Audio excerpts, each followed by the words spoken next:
But what he's trying to do, what he's seeking to do, is to remove a fundamental aspect of the foster care system, which is a kid's belongings end up in a plastic bag.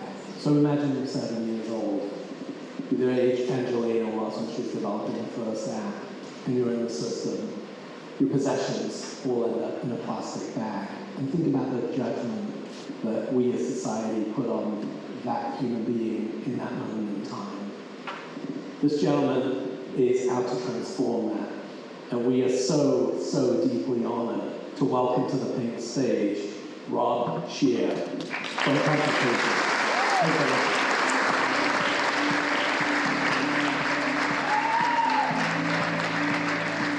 Wow! Who would have thought? Who would have thought? You know, I actually say that so often as I come on stages, because who would have thought? See, the fact is I guarantee you that my life probably did not start out like most of yours. I'm actually the youngest of 10 kids. My mother had been married 6 times. We lived in and out of every shelter in Maryland, Virginia, and DC. I never once remember a picture on the wall. I never remember a Christmas tree. And I never remember her looking at me and saying, "I love you." But I remember the monster that she used to allow to live in our house. The one that would come in night after night, drunk, smelling, and beat us. You know, I'm 57 years old. Every day when I get in the shower, I'm reminded of that monster, from the cigarettes that he would put out on my legs. See, that was my dad. That was my dad. And that's what I always wanted to be, was a dad. I really thought that if I could be a dad, that I would be the dad that I always wanted. Year after year, abuse after abuse, shelter after shelter, it never was changing until all of a sudden I heard about the word foster care. See, my brothers and sisters had already fallen to the wayside. You know, every time you stick the F word in front of one of us kids, teenage pregnancy, incarceration, drug addiction. As you all sit here today, before you lay your head on a pillow tonight, 700 children will enter foster care. 700 children will enter because of a choice that someone else made. And then finally it happened. She arrived at that home. She saw the boy that was standing there that was malnourished with bruises on his face. And she handed me this, a trash bag. She said, "You have about 20 minutes to gather your stuff because you're out of here." Oh my God, I'm saved. You're never going to hit me again. You're never going to keep food from me. And you are never, ever going to make me feel that I am worthless. I remember as I sat in the back seat of that social worker's car. I remember as I was driving up into the driveway of my new family. Oh my God, I wonder if they have a dog. I wonder if they had kids. And I wonder, are they going to love me? I walked into the front door, and they actually took my trash bag. You didn't even look at me. You didn't even acknowledge the fact that I was a human standing there. Instead, the only thing that you did was you went and said, "He doesn't even have decent clothes to wear to church tomorrow." And you could tell he needs a bath. She walked me down the hallway. She put me in the bathroom, and she said to me for the first time, "Clean up." And she shut the door. You know, at that moment, as I stood there as a 12-year-old little boy, I wanted to feel that cigarette on my leg so bad. Because at least I knew if he was burning me, he was there. And after I took that shower, and by the way, the bar of soap that was lying in the tub, what were their middle names? What were their favorite colors? See, you have to understand that children come into a house of strangers. And as all of you travel, I guarantee you not one of you would ever use a bar of soap that was in one of your hotel rooms that someone else used. See, the fact is, it's called dignity. Dignity.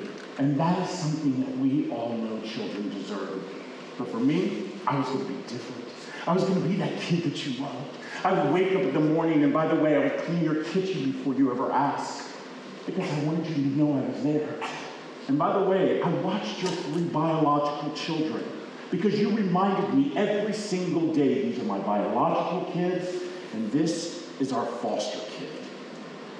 And yeah, Those trips to Disney World that you took your children to, as you dropped me off at a stranger's house, and I had to wait for a week and wait for you to pick me up, and then I had to sit in the back seat and listen as your children talked about meeting Mickey Mouse. That's child abuse, but you still allowed it to happen. 12, 13, 14, 15, 16, 17. Oh my God, I was making it. I actually was a senior in high school. As you sit here today, only 54% of our kids who are in our foster care system will actually graduate from high school. That only 11% of them will actually apply to college. And that only 3% will get a 4-year degree. Nelson Mandela said it so clearly, and all of you should hear it. You are judged by your society on the way you treat your children. Think about it. We're judged by the way we treat our children. But this boy, he was a senior. It was the fall of 1984. I'll never forget it. I had a little bit of cockiness in my step, and I walked into the front door, and there it was, my trash bag. Why was it there? I looked at my dad, and by the way, I called you Dad because I thought you felt I was your son. And you said you had to go. And I looked at my mom, because I truly called you Mom. Because even though you never put my picture on the mantle with your other children, I felt you loved me somehow. She says, you have to leave this house. I said, this house, this is my home. She says, no, this is our home. And we are no longer receiving a check. So because of the fact that we're no longer receiving a check, you can no longer live here. And like so many other children in our foster care system, I became homeless. Homeless. I was so scared those first couple of nights. Who was I going to tell? See, the fact is every time that we tell you about kids like me, you stick us in psychiatric hospitals. You put us in your detention centers. That wasn't going to be me. So I took that bag, I put it behind a bush, and I walked into school. And I walked into school every single day, and by the way, you didn't have to push me in the locker. I already knew I smelled. But every day I sat in that classroom, and I absorbed every single thing I could because I earned to be there. And by the way, Mrs. Johnson, my guidance counselor, every time you walked into my English class, you never made contact with me. Why? Because you would have to accept the fact that if you acknowledged that I existed, you'd acknowledge you failed me. June 1985. Oh my God, I made it. I was scrawny and dirty, but I made it to graduation day. I remember I went down to the office and I said to the front desk woman, I said, is there any way I can get a cap and gown? I said, I couldn't afford to rent one, and I really want to walk across that stage. She said, let me check. She went in the back and she pulled one out. I went into the bathroom and I put it on. It was so big, but I stood there in front of that mirror. And I said, Robert, you did it. You found the grit within inside of you, and you made it to graduation day. So then they lined us up. They lined us up in this big auditorium. All of a sudden, I was hearing cheering and clapping and kids' names, and then all of a sudden, they called my name. Exactly. Not one of you clapped. Not one of you cheered. Not one of you cared. I left that auditorium and I never went back to my seat. I actually went back to the back parking lot and I sat on the curb and I cried for the very first time. I cried for my parents. God, I wanted to feel that cigarette. I cried for my foster parents. How could you give up on me because of a check? And then I cried for all of you, my community. See, the fact is that children in foster care, you have all given us only 3 choices in life. That is it. Choice number 1, we give up. We give up. Suicide rate in foster care is higher than you have ever seen, and most of you didn't even know that. Choice number 2, we give in. We do exactly what you expect of us: petty crimes, incarceration. As we sit here today, 80% of our death row inmates were in foster care. Or choice number 3, we give it all we got. And that's exactly what I did. I chose not to blame the system, but I chose to make sure that I was doing something to change the system. I joined the United States Navy, and by the way, I did not join the Navy to take care of any of you. I joined the Navy because I was hungry. I wanted a future, and I built it. And I became a very successful businessman. I owned mortgage companies all over this country. I bought that big house in DC, you know, the one that you walked by and looked at it and said, wow, whoever lives in that house, they are successful. I bought a really expensive car. I actually bought two, because when I pulled up at the stoplight, you know you looked at me, and you said, wow, that guy is successful. And then I filled my bank account so fat, I could take us all to Disney World. Because see, that's what mattered. Me. Until 14 years ago, when I actually looked at my husband and said, I'm ready to be a dad. I said, let's adopt overseas. He said, why are we adopting overseas? Why are we not adopting in foster care? I said, because I know about those kids. He said, you do remember you were one of those kids. He's really smart. He's got his master's and everything. So sure enough, we go down to DC Child and Family Services, and we decide that, you know what, we're gonna adopt. We want a cute little baby. We want to have that real expensive stroller. You know, you all walk down the street, see the cute gay couple. Sure enough, the phone rang. Hey, Mr. Scheer, we have a brother and sister. They're 4 and 2. They've been in 3 homes. They say the little boy is never gonna talk and never walk. Do you think maybe they could come and stay with you? I said, 2, I only wanted 1. I said, but come to the house at 7. And sure enough, the doorbell rang at 7 o'clock. Sure enough, I sit there and I look at this little boy and little girl. And sure enough, the social worker handed me this, a trash bag. How could this be? How could we be a society that say we care so much and we're giving children trash bags? You know why these were invented, to put garbage in them, not children's clothing. But for me, it was about being a dad. And a dad to 2 of the most amazing humans. I remember on that very first night, my daughter, Amaya, she didn't smile the whole day. I remember saying, Therese, I'm the happiest guy in the world, but I'm a dad to the saddest little girl. My daughter walked into her new bedroom, and laying on the bed with 3 nightgowns, she picked one of them up, she tore the tag off, and she smiled. I said, Amaya, why are you smiling? She said, Mr. Rob, I've never owned a new nightgown before. My friends, that is not acceptable.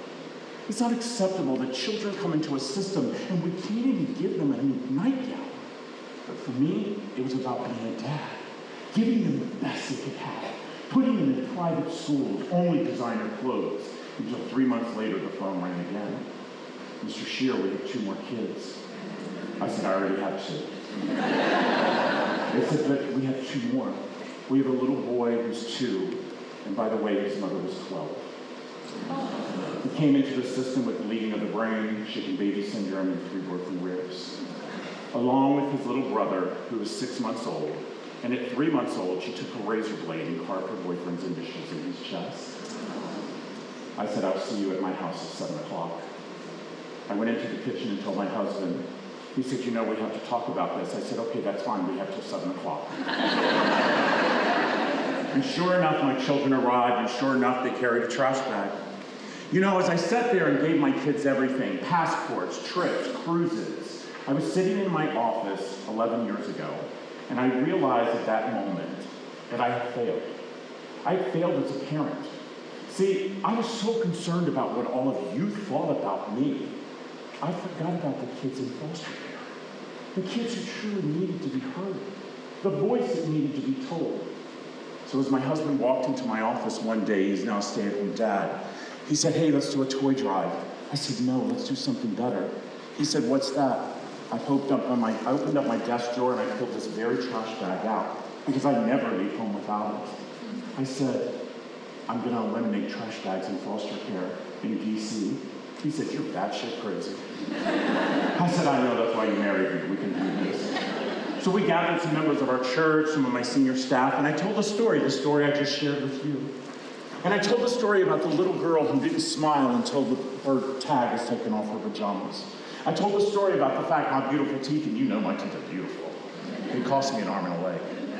because nobody bothered to give me a toothbrush. I talked about the little boy who had to use the bar of soap that strangers used, about the little boy who never had a book, a boy who never had their own coloring book. And then I wanted every child to have a stuffed animal. And then finally, my son Grayson, he was actually 5 years old at the time. He said, "Daddy, we have to give everybody a blanket." I said, "A blanket?" I said, "You do know these kids are not cold, Grayson." He said, "I know, Daddy, but every time they wrap themselves up in their blanket, they know we love them." My friends, isn't that what we all want? We want to be loved. We want to know that we matter, that we're not disposable, and that trash bag should never define who we are. So with that, we packed a case, and another, and another. And in the last 11 years, because of our community, we have packed and delivered over 220,000 cases. We have delivered them to all 50 states.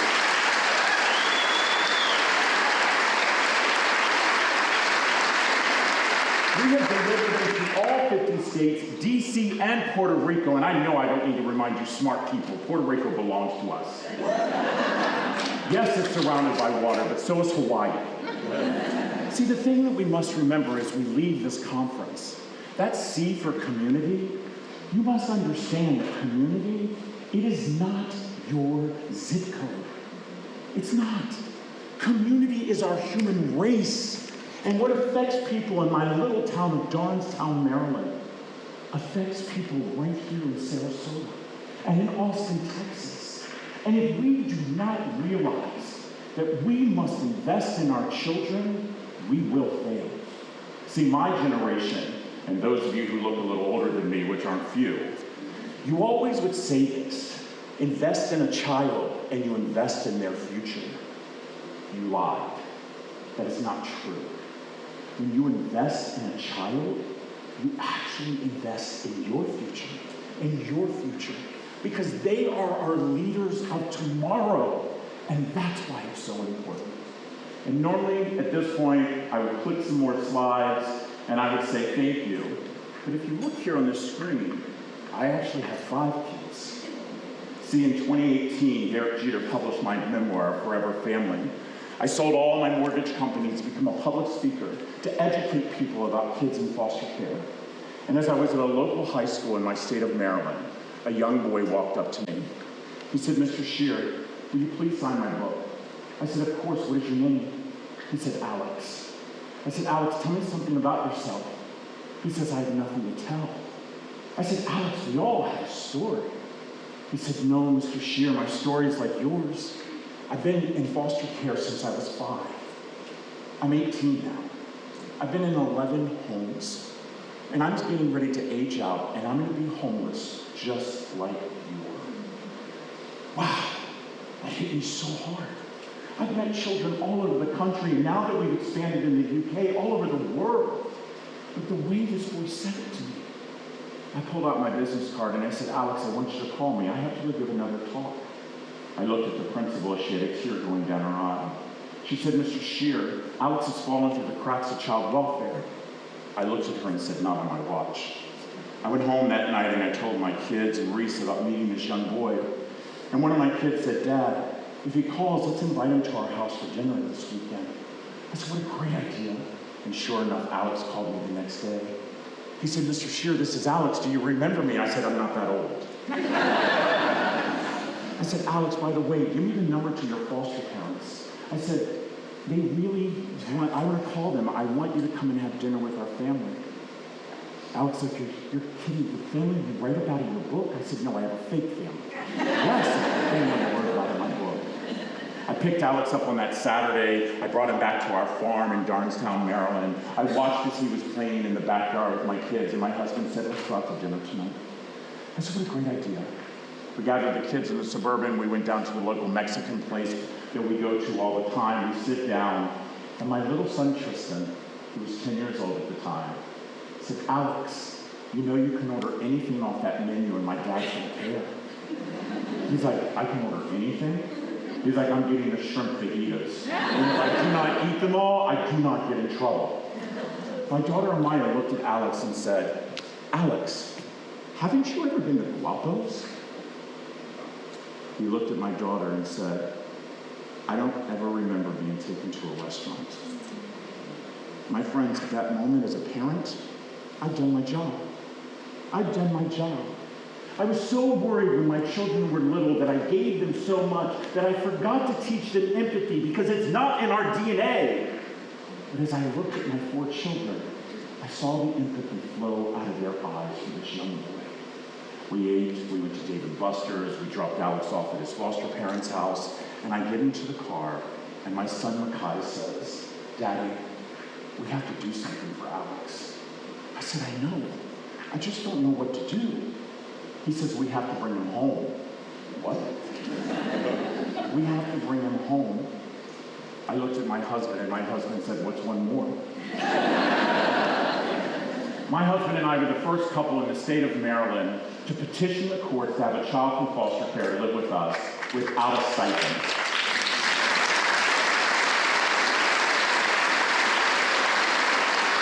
As I sat in that courtroom, the judge looked at me and said, "Mr. Scheer, why would you do this?" I explained to the judge, as I explained to each and every one of you, every child deserves a foundation. Every child deserves to know that they are loved, that there is somebody there rooting them on. And for me, that was my son Alex. He looked at me and said, "Pops, you changed my life." I said, "No, Alex, you changed my life. You changed our life. And I have one regret." The judge said, "Mr. Scheer, what is that regret?" I said that I didn't get to walk him to kindergarten. And now I get to walk with him for the rest of his life. My husband and I signed our adoption papers 3 months ago for our son Alex.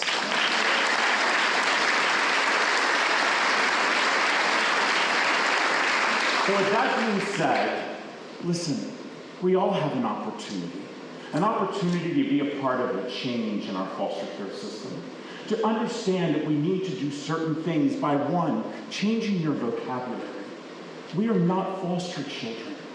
We are children who are experiencing the foster care system.